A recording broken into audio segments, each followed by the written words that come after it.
Gabby Petito left on a dream road trip with her fiancé, but only one of them came home. The van returned to Florida. Brian Laundrie returned with it. Gabby did not. For weeks, their life on the road had looked like freedom. Young love, open highways, beautiful landscapes, a couple building memories and sharing pieces of it online. But behind that image, something was wrong. Gabby's family could not reach her. The silence stretched. The questions grew sharper. And the person who had been traveling beside her was suddenly back home without her, offering no public explanation that answered the one question everyone needed answered. Where was Gabby?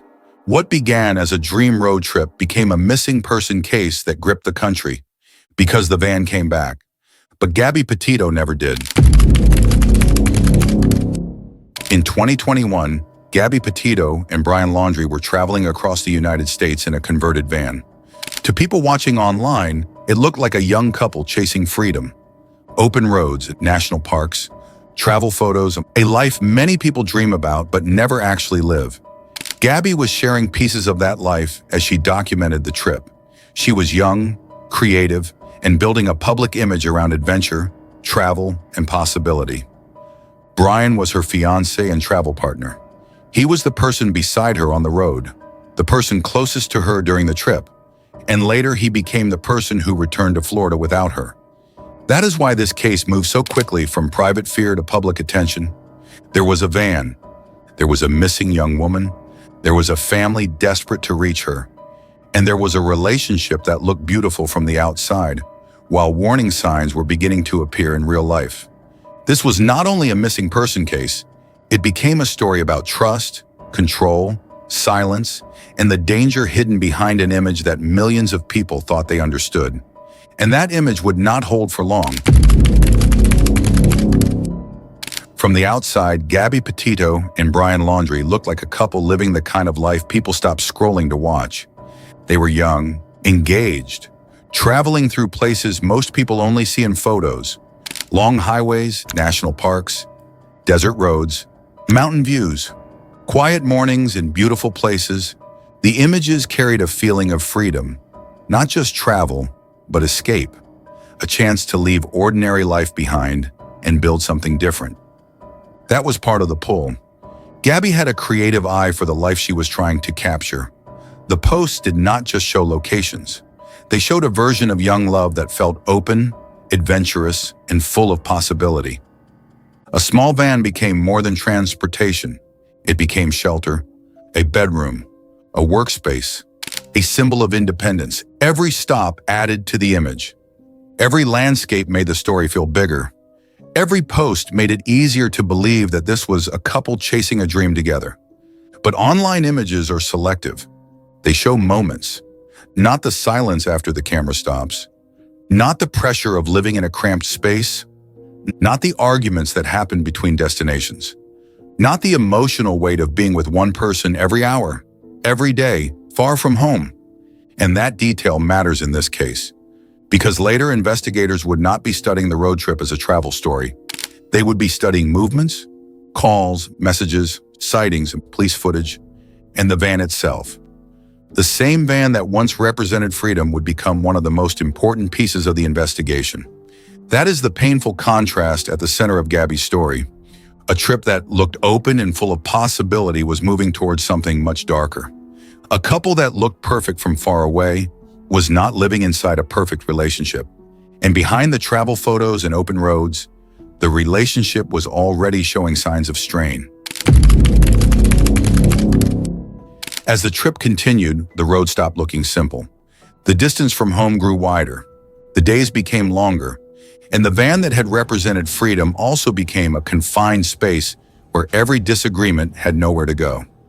Traveling like that can look peaceful from the outside, but inside a small vehicle, pressure builds quickly. There is no real separation, no quiet room, no easy way to step away when emotions rise. For Gabby and Brian, that pressure was no longer hidden from everyone. By August 2021, there were signs that the relationship was under strain. Not rumors, not internet guesses, documented moments. People would later look back at the timeline and see that something had been wrong before Gabby disappeared. The clearest public warning came in Utah. On August 12th, police in Moab responded after a reported incident involving the couple. A witness had seen enough to call authorities. That detail matters, because at that point, this was no longer just tension between two people on a difficult trip. Someone outside the relationship had noticed conflict serious enough to involve police. When officers caught up with Gabby and Brian, they were still together, still on the road, still inside the same trip that had once looked so hopeful. But the situation police encountered did not match the clean image people later associated with their travels. Gabby was emotional. Brian spoke with officers. Both were questioned. The encounter was recorded on police body cameras. At the time, it may have seemed like one difficult moment during a stressful road trip. A couple arguing, a bad day, a situation that could cool down overnight. But later, after Gabby vanished, that same footage would be watched differently. Every pause, every answer, every sign of distress. Not because a single police stop can explain everything by itself. It cannot. But because it showed the public something the travel photos never could. There was tension. There was fear, there was a relationship under pressure, and there were warning signs before the case became national news. That is what makes this part of the timeline so important. The road trip had not collapsed all at once. It was showing cracks before anyone knew how serious those cracks would become. On August 12, 2021, officers in Moab, Utah, stopped the white van near Arches National Park. What made the stop so significant was not the fact that police responded. It was what the cameras captured once officers arrived. As officers spoke with Gabby, she appeared deeply distressed. She cried throughout much of the interaction and struggled at times to explain what had happened. She spoke about the stress of the trip and the growing tension between her and Brian. Meanwhile, Brian was questioned separately. The separation allowed officers to hear two accounts of the same incident and assess the situation from both perspectives. For police, the challenge was determining what had happened in the moments before they arrived and whether the situation required further action. This was not an investigation into a missing person. It was a domestic disturbance call unfolding in real time. After speaking with both Gabby and Brian, officers considered whether an arrest was necessary. Ultimately, they decided against taking either person into custody. Instead, they arranged for the couple to spend the night apart. The goal was simple: create distance, reduce tensions, and prevent the conflict from escalating further. At the time, the encounter appeared to end without further incident. Police completed their response. The couple went their separate ways for the evening, and by the next day, the trip was back on track. But the events captured in Moab would later become one of the most closely examined moments in the entire investigation. If you value true crime stories told carefully, with the focus kept on the facts and the people affected, take a second to support the channel by hitting the like and subscribe button. Because from this point forward, every message, every sighting, and every movement of the van starts to matter. After the Moab stop, the trip continued. Gabby and Brian moved on through the western United States, still traveling through the landscapes that had shaped the public image of their road trip. But the timeline was starting to narrow. By late August, Gabby was believed to be in or near the Grand Teton area of Wyoming. There were sightings, there were movements. There were pieces investigators would later try to place in order. But to Gabby's family, the most important thing was simpler. They expected to hear from her. Gabby had been in contact during the trip. Calls and messages helped her family know she was moving, traveling, and still connected to them. Then that contact began to feel different. One message from Gabby's phone on August 27th worried her mother because of the way it referred to Gabby's grandfather. Her family later said it did not sound like the way Gabby normally spoke. That detail mattered, not because one strange message proves everything, but because families notice patterns. They know the words someone uses, they know the name someone chooses, they know when a message feels off. Then on August 30th, another message came from Gabby's phone. It said there was no service in Yosemite. To someone outside the family, it might have sounded like a simple travel update. A phone with bad reception, a traveler moving through remote places, a normal delay in communication. But Gabby's family did not read it that way. They later doubted that Gabby had written it, And that doubt turned silence into something heavier. Because now the question was not only why Gabby was not calling, it was whether the messages from her phone were really from her at all. At the same time, the physical timeline kept moving. The van became more than a vehicle. It became a marker. Where it was seen, where it had been, who was with it, who was no longer seen. Investigators would later have to reconstruct the final days through sightings, phone activity, travel records, and the movement of that van across the country. But in real time, Gabby's family did not have the full picture. They had unanswered calls, unusual messages, growing fear, and no clear explanation. That silence changed everything. A daughter who had been reachable was suddenly distant. A trip that had been documented was becoming harder to track. And the person closest to Gabby was not giving her family the answers they needed. By September 1st, 2021, Brian Laundrie was back in Northport, Florida. The van was back too. Gabby was not. That was the contradiction no one could explain away. The trip had started with two people, a young woman and her fiancé, crossing the country together. But when the vehicle returned to the driveway in Florida, only Brian was there. For Gabby's family, this was not a small gap in communication anymore. This was fear with a shape, a vehicle they recognized, a fiancé who had returned, a daughter they still could not reach. They tried to contact Gabby. They tried to understand where she was. They needed answers from the person who had been traveling with her, the person who should have known when he last saw her and why she was not with him. But clear answers did not come. That silence became one of the most troubling parts of the case. Brian was home, Gabby's van was home, but Gabby was still missing from the story. And the longer that silence continued, the harder it became for her family to accept any ordinary explanation. There are situations where a missed call can be explained. A dead phone, bad service, a change in plans, a delay. But this was different, because Brian had crossed the country back to Florida without the woman he had left with, and Gabby's family still did not know where she was. The questions were immediate. Where was Gabby? When had Brian last seen her? Why had he returned without her? Why was her family not getting direct answers? And why was the person closest to her not helping them understand what happened? As concern grew, the legal tension around the case sharpened. Brian and his family were represented by an attorney. Police later said Brian had not made himself available to be interviewed by investigators or provided helpful details about Gabby's whereabouts. That fact changed how the public would come to see the case, because this was no longer only about a missing young woman. It was about the silence surrounding her disappearance, a silence coming from the one person who had been on the road with her. To investigators, the van was not just evidence of travel anymore. It was a physical link between Florida and the places Gabby had last been connected to out west.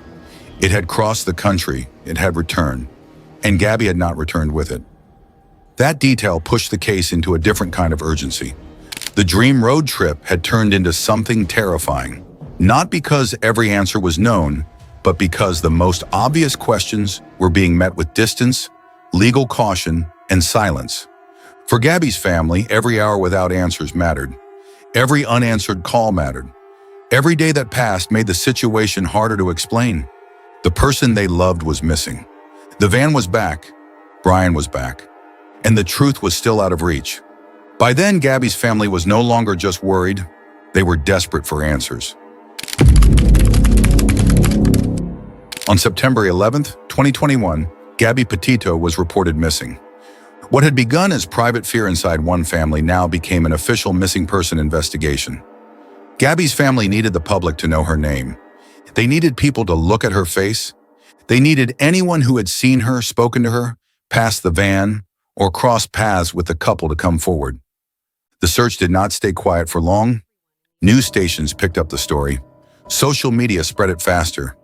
People began studying the timeline, trying to understand how a young woman could vanish during a road trip while the person traveling with her had returned home without her. But the attention was not only noise, some of it became useful. Travelers who had been in the same parts of the country started checking their own photos and videos. People looked through dashcam clips. They searched camping footage.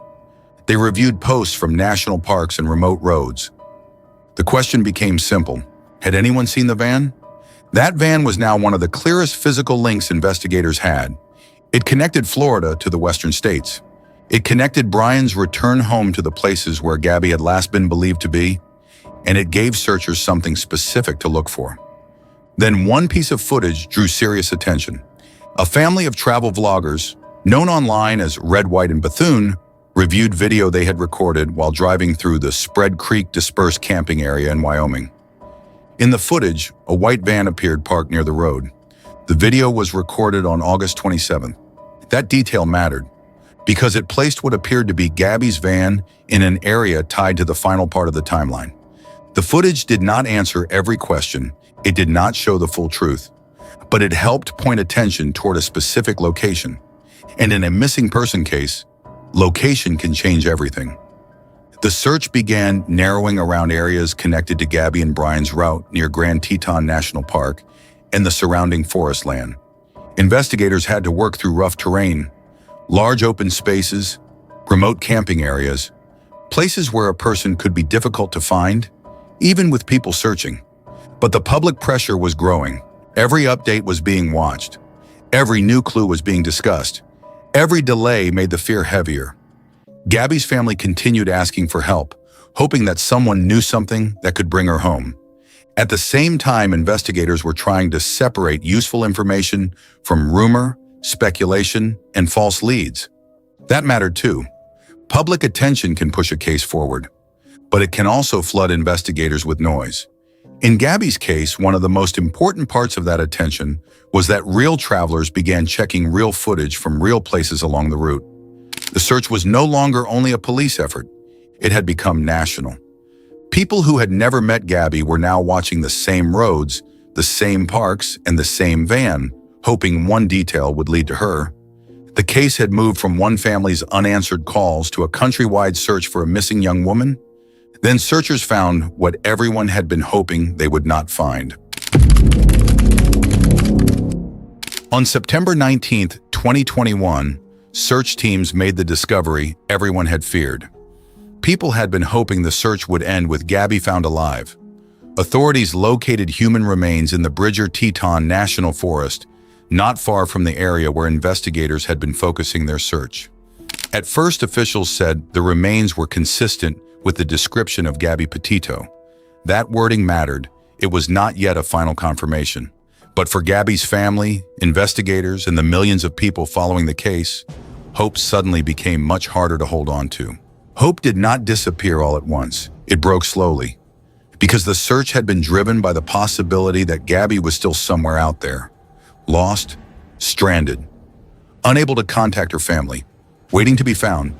But the discovery in Wyoming pointed to a different reality. 2 days later, authorities confirmed the remains were Gabby's. She was 22 years old, a daughter, a friend, a young woman whose life had become known to millions only after the people who loved her had already been fighting to find her. The confirmation ended one part of the search, but it did not bring peace. For Gabby's family, the question of where she was had been answered in the most painful way possible. For the public, the case shifted instantly. The missing person story became a homicide investigation. The tone changed. The questions changed. The pressure changed. People were no longer only asking where Gabby had gone. They were asking what had happened to her in those final days. They were asking why the van had returned without her. They were asking why Brian Laundrie had come home alone. And they were asking what he had known while Gabby's family searched, pleaded, and waited. Investigators now had to move from finding Gabby to building the case around her death. That meant evidence, timeline, location, movement, communication. Everything that had seemed like a clue before now carried more weight. The search for Gabby was over, but the case was not. Because finding her did not answer the most difficult questions. It only made them harder to avoid. Gabby had been found in a place tied to the road trip that once looked full of possibility. The dream was gone. The silence around her final days was now the center of the investigation. And the person who had been closest to her was no longer just someone people wanted to hear from. He was the person investigators needed to understand. Now the question was no longer where Gabby was. It was what Brian knew. After Gabby was found, attention turned sharply to Brian Laundrie. He had returned to Florida without her. He had been named a person of interest, and now investigators needed to find him. But Brian was gone. According to authorities, his family said he had left their home days earlier and gone toward the Carlton Reserve area in Florida. That changed the case again. The person investigators most needed to speak with was no longer inside the house in Northport. He was missing too. Law enforcement began searching the Carlton Reserve, a large nature area with difficult terrain, water, wildlife, and thick vegetation. It was not a simple search. Teams moved through areas that were hard to cover. The conditions slowed everything down. Every hour added pressure. Every delay fed public frustration. Outside the reserve, the country was watching. People wanted answers. Gabby had been found. Her death had been ruled a homicide. But the person closest to the final timeline was now out of reach. That made the investigation feel unfinished. Police and federal agents were under enormous scrutiny. The case had already drawn national attention, and now the search for Brian became part of the public pressure surrounding it. Some people questioned how he had disappeared. Others questioned whether law enforcement had moved quickly enough. But investigators still had to work with evidence, confirmed sightings, search conditions, and the information available to them. Speculation was everywhere. The facts were narrower. Brian had returned to Florida. Gabby had later been found in Wyoming. Now Brian's location was unknown. That was the problem investigators had to solve. The search became more than a search for one missing man. It became the next step in understanding what happened to Gabby. Because Brian's absence left the case with a gap. No interview. No direct account that investigators could test in person. No opportunity to ask him why he came home without her. No chance to press him on the timeline. The public wanted answers immediately. The investigation moved slower than public anger. That tension shaped the next phase of the case. Search teams continued looking through the reserve and nearby areas connected to where Brian was believed to have gone. The terrain made progress difficult. The uncertainty made every update feel heavier. Days passed, then weeks. The search did not bring quick answers, but it kept returning to the same general area. The search for Brian Laundrie ended in Florida. Investigators found human remains in the Myakkahatchee Creek Environmental Park area. The remains were later confirmed to be Brian's. Near him, investigators recovered personal items, a backpack, a notebook, a revolver. The discovery gave investigators the final pieces of a case that had already crossed multiple states, drawn national attention, and left Gabby's family waiting for answers no family should ever have to demand. But the notebook became the most important item. Authorities later said it contained written statements in which Brian claimed responsibility for Gabby Petito's death. That mattered because there would be no courtroom trial, no cross-examination, no jury hearing evidence for weeks, no public verdict after testimony. Brian was dead, and because of that, the official conclusion would come through the evidence investigators had gathered, not through a trial. The FBI later said all logical investigative steps had been completed. Investigators did not identify anyone other than Brian Laundrie as directly involved in Gabby's death. That was the answer the case had been moving toward. Gabby Petito did not vanish by accident. She was not simply lost in the wilderness. She did not choose to disappear from her family. Authorities concluded that Brian Laundrie was responsible for her death, the same man who had traveled with her, the same man who returned to Florida without her, the same man whose silence had left her family pleading for answers. But even that conclusion had limits. Brian's written statements were evidence. They were not a full tested account in court. They were not a complete reconstruction of every moment, and they should not be treated as the final emotional truth of what Gabby experienced. Investigators had physical evidence. They had the timeline. They had communications. They had the van. They had the discovery in Wyoming, and they had Brian's notebook. Together, those pieces allowed authorities to close the case. But closure is not the same as peace. For Gabby's family, the official ending could not undo the silence they lived through while searching for her. It could not return the days they spent asking where she was. It could not give them one more call, one more message, or one more chance to bring her home safely. The case reached its legal endpoint without the kind of public trial that often gives families a fuller record. There would be no witness stand for Brian, no questioning under oath, no moment where he had to answer directly for what happened. Only evidence, only written statements, only the conclusion investigators reached after the search was over.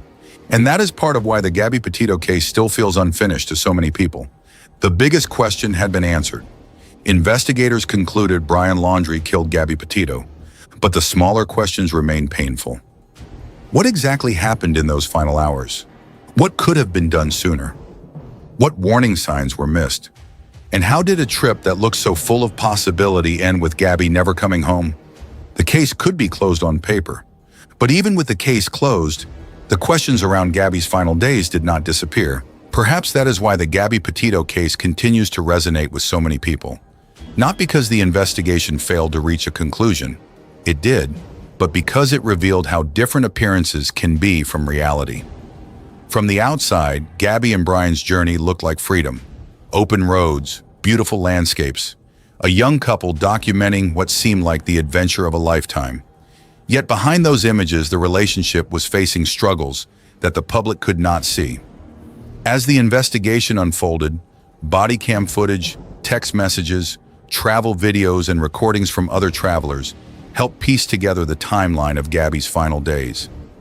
The case also sparked wider conversations about domestic violence, missing persons investigations, and the warning signs that are sometimes only recognized after tragedy has already occurred. But beyond the investigation and the public attention, this story has always been about one person, Gabby Petito. She was more than the subject of a headline. She was a daughter, a friend, a young woman with dreams, plans, and a future that should have continued. That is how this case should be remembered. Not only for the questions it raised, but for the life that was lost. Because sometimes the most dangerous part of a relationship is not what people see online. It is what happens when the camera is off, the doors are closed, and the person closest to you becomes the one you should fear most. If you found this documentary thoughtful and informative, consider liking and subscribing for more carefully researched true crime stories. And if you have your own thoughts on this case, feel free to share them in the comments below.